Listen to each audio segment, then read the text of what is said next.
dans nos maisons, on a des jeunes qui viennent de tout horizon.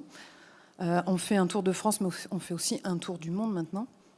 Donc ça nous permet vraiment de nous ouvrir, en fait. Et c'est peut-être grâce à l'ouverture qu'on comprend aussi ce qu'est l'égalité. EDF, quand cette entreprise a été créée en 1946, c'était autant sur la base d'un projet de service public que d'un projet industriel, que d'un projet social. Et un des axes forts de ce projet social, qui est indissociable de la réussite industrielle et de service public de l'entreprise, c'est autour de la valeur d'égalité.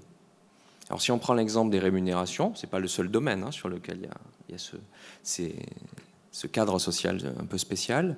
Sur la rémunération, il y a cette notion d'ascenseur social, avec une progression minimale assurée. C'est une demande de la part des salariés eux-mêmes d'équité, qui n'est pas tout à fait la même chose que l'égalité.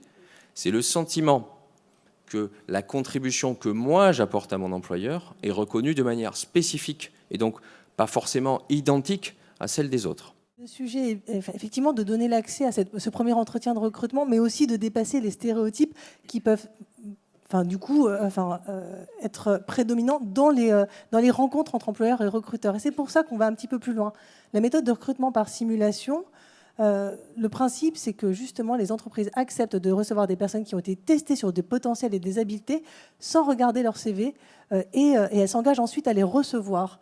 Les compétences professionnelles s'adjoignent aussi aux compétences type savoir-être professionnel.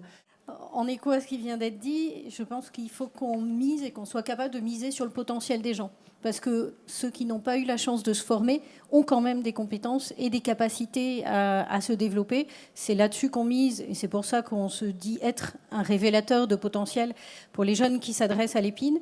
Ça veut dire à la fois, eux, leur donner confiance en eux. Ça veut dire aussi engager les entreprises à dire faites-leur confiance. Nous, on les prépare à acquérir ces savoir-être professionnels, à charge pour les entreprises de les faire monter en compétences, y compris en repassant par la formation.